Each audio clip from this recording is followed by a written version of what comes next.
दोस्तों, रिश्ते जादू से नहीं चलते, रिश्ते दुआओं से नहीं चलते, न मोहब्बत के अल्फाज से, न खाली वादों से चलते हैं। रिश्ते सिर्फ उस वक्त कायम रहते हैं जब एक शख्स दूसरे के दिमाग पर गिरफ्त रखता है। सख्त सच ये है कि तल्लुकात में सबसे ज्यादा ताकतवर वही है जो दूसरों के लाशऊर से खेलना जानता है। लोग कहते हैं कि मोहब्बत अंधी होती है, लेकिन हकीकत यह है कि मोहब्बत लाशऊर की गुलामी है। जो इंसान सही बटन दबाता है, वो चाहे कितना ही जालिम या सर दिल क्यों न हो, दूसरों को अपने ताबे कर लेता है। जरा सोचो, आपके इर्द गिर्द कितने ही लोग हैं जो चीख चीख कर अपनी मौजूदगी मनवाते हैं, लेकिन नजरअंदाज कर दिए जाते हैं। और फिर ऐसे लोग भी हैं जो खामोशी से, नरमी से बात करते हैं, लेकिन उनका हर लफ्ज दूसरे के दिमाग में कैद हो जाता है। ये किस्मत नहीं है, ये ज़हनी खेल है। ताल्लुकात में ताकत उसी के पास है जो दूसरों की नफ्सियात को समझता है और उनके जज्बात को अपनी मर्जी के मुताबिक मोड़ लेता है। ये माइंड कंट्रोल है, और इसकी सबसे बड़ी हकीकत ये है कि हर इंसान पर असर करता है। चाहे आपका पार्टनर जज्बाती हो या बेहिस, समझदार हो या बेवकूफ, अंदरूनी ट्रिगर सबके दिमाग में एक जैसे हैं। अगर आपने ये ट्रिगर्स चला दिए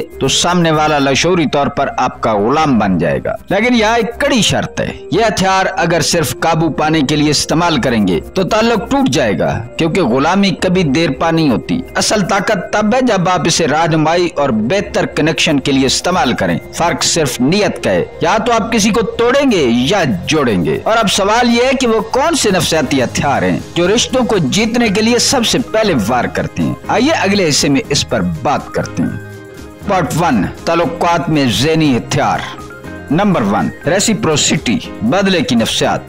ताल्लुकात में सबसे बड़ा खेल है देने और लेने का, लेकिन ये खेल मोहब्बत के नारे या जज्बाती कुर्बानियों से नहीं जीता जाता। असल हथियार यह है कि आप सामने वाले को ऐसा कुछ दें जो वो इनकार न कर सके, इज्जत, तवज्जो या वक्त या कोई तोहफा। और फिर उसके दिमाग के अंदर एक लाशऊरी खलिश जागती है, मुझे भी कुछ वापस देना है। यही वजह कि जब आप अपने पार्टनर को बगैर किसी शर्त के इज्जत देते हैं, तारीफ करते हैं, उसके दुख में उसके साथ खड़े होते हैं, तो वो चाहे माने या न माने, अंदर ही अंदर मजबूर हो जाता है कि वो आपके लिए कुछ करे। ये नफ्सियाती कानून है, कोई ऑप्शन नहीं। लेकिन याद रखें, अगर आप ये सब लालच के साथ करेंगे तो आपकी हरकत एक सस्ती गुलामी में बदल जाएगी। वो आपको इस्तेमाल करेगा, इज्जत नहीं देगा। रेसिप्रोसिटी सिर्फ तब ताकतवर है जब आप इसे कंट्रोल के साथ इस्तेमाल करें, यानी कभी देना है कभी रोकना है। हमेशा देना आपको कमजोर बना देता है। सख्त सच ये है कि रिश्तों में वही बचता है जो देना और छीनना दोनों जानता हो, जो हमेशा देता है आखिर में रोता है। नंबर 2, स्केर्सिटी, किल्लत का हथियार।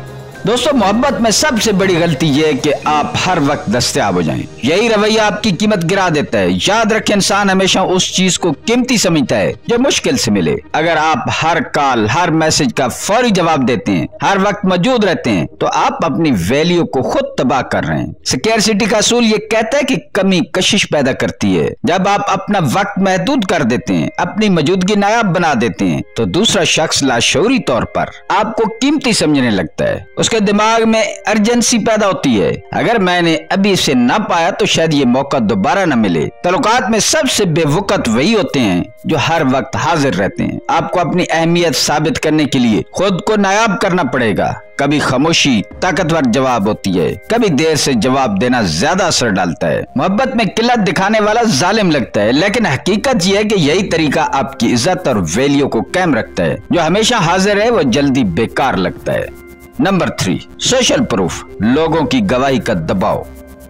इंसान खुद को जितना भी आजाद समझे, जितना भी कहे कि मैं आजादाना फैसले करता हूँ, लेकिन सच ये है कि वो भीड़ की पैरवी करता है। ताल्लुकात में भी यही नफ्सियाती खेल चलता है। आपके पार्टनर पर सबसे ज्यादा असर इस बात का होता है कि बाकी लोग आपके बारे में क्या सोचते हैं। अगर वो देखता है कि दूसरे लोग आपकी इज्जत करते हैं, आपकी राय को अहमियत देते हैं या आपकी मौजूदगी को खास समझते हैं, तो वह भी लाशऊरी तौर पर मजबूर हो जाएगा कि आपको वैल्यू दे। उसे लगेगा कि अगर ये सब इसको चाहते हैं तो यकीनन इसमें कुछ है। इसी लोग अपनी सोशल इमेज पर इतनी मेहनत करते हैं। Instagram followers, YouTube subscriber, reviews, बड़े बड़े घर, उनके सामने तख्ती, ये सब मैच नंबर नहीं है, ये नुमाइश नहीं है, ये ज़हनी हथियार हैं। ये दूसरों के दिमाग में वो बीज बोते हैं कि ये शख्स खास है। ताल्लुकात में भी यही असूल लागू होता है। अगर आप चाहते हैं कि आपका पार्टनर आपको संजीदा ले, तो बाकी दुनिया को आप पर एतमाद करना चाहिए। जब दुनिया आपको चाहती है तो आपका साथी भी लाशऊरी तौर पर आपकी कशिश से इनकार नहीं कर पाता। सख्त हकीकत यह है कि मोहब्बत अंधी नहीं होती, वो भीड़ की आंखों से देखती है। दोस्तों, ये 3 हथियार तल्लुकात के लशूर पर पहला वार हैं, लेकिन खेल यही खत्म नहीं होता। अगला मरहला वो है जहाँ शख्सियत और मिजाज की कोई कैद बाकी नहीं रहती, क्योंकि वहाँ खेल बराह रास्त दिमाग के अंदर होता है। पार्ट 2, शख्सियत से आजाद खेल। Number 1, mirroring. रिश्तों में सबसे खतरनाक मगर खामोश हथियार मिररिंग है। ये वो जाल है जो सामने वाले को पता भी नहीं चलने देता कि वो कब आपसे जुड़ गया। जब आप किसी के लहजे, जिस्मानी हरकत या जज्बात की नकल करते हैं तो उसके दिमाग में एक सिग्नल जागता है, ये शख्स मेरे जैसा है। सोचिए, अगर आपका पार्टनर गुस्से में हाथ हिलाकर बात करे और आप भी नरमी से हाथ हिलाएं, या वो धीरे से बोले तो आप भी अपनी रफ्तार कम कर लें, तो उसका लशूर ये मानने लगता है कि आप दोनों एक ही फ्रीक्वेंसी पर हैं। ये सिर्फ नक्काली नहीं, ये दिमाग पर कब्जे का तरीका है। लेकिन याद रखें, ये खेल बारीक है। अगर आप जरूरत से ज्यादा कॉपी करेंगे तो ये झूठ लगेगा। असल ताकत इसमें है कि मिररिंग इतनी नरम हो कि उसे महसूस भी न हो। सच्चाई है कि रिश्ते कभी अल्फाज से नहीं जीते जाते, वो लाशऊरी कनेक्शन से जीते जाते हैं। और मिररिंग वो खुफिया दरवाजा है जो दिल को नहीं बल्कि दिमाग को कैल करता है। जो आप जैसा लगे वही आपके दिल में उतर जाता है। नंबर 2, पेसिंग एंड लीडिंग, अमांगी और रहनुमाई। तल्लुकात में सबसे बड़ी गलती ये कि हम दूसरों को फौरन अपनी मर्जी पर लाना चाहते हैं। यही दबाव उल्टा असर डाल देता है। असल खेल पेसिंग और लीडिंग है, यानी पहले दूसरे के मिजाज के साथ कदम मिलाकर चलना, फिर आहिस्ता आहिस्ता अपनी सिमत में खींचना। मिसाल के तौर पर आपका पार्टनर गुस्से में है, अगर आप सीधा कह दो चुप करो, मसला इतना बड़ा नहीं है, तो वो मजीद भड़क उठेगा। लेकिन अगर पहले उसके जज्बात को तस्लीम करो, मैं जानता हूँ कि ये चीज तुम्हें वाकई तकलीफ दे रही है, तो उसके दिमाग को सिग्नल मिलेगा कि आप उसके साथ हैं। जब वो पुरसकून हो जाए तब अपनी बात रखो। यही रहनुमाई है। यह असूल सिर्फ गुस्से पर नहीं बल्कि हर कैफियत में काम करता है। अगर वो खुश है तो खुशी में शामिल हो जाओ, अगर वो उदास है तो खामोशी में शरीक हो जाओ। पहले उसकी रफ्तार पकड़ो, फिर आहिस्ता आहिस्ता उसे अपनी राह पर ले आओ। सख्त हकीकत यह कि जो इंसान दूसरों के जज्बात से अमांग होकर रहनुमाई करता है वही रिश्तों में लीडर बनता है, बाकी सब सिर्फ भिखारी रह जाते हैं। नंबर 3, फ्रेमिंग, बयानिए का जहर।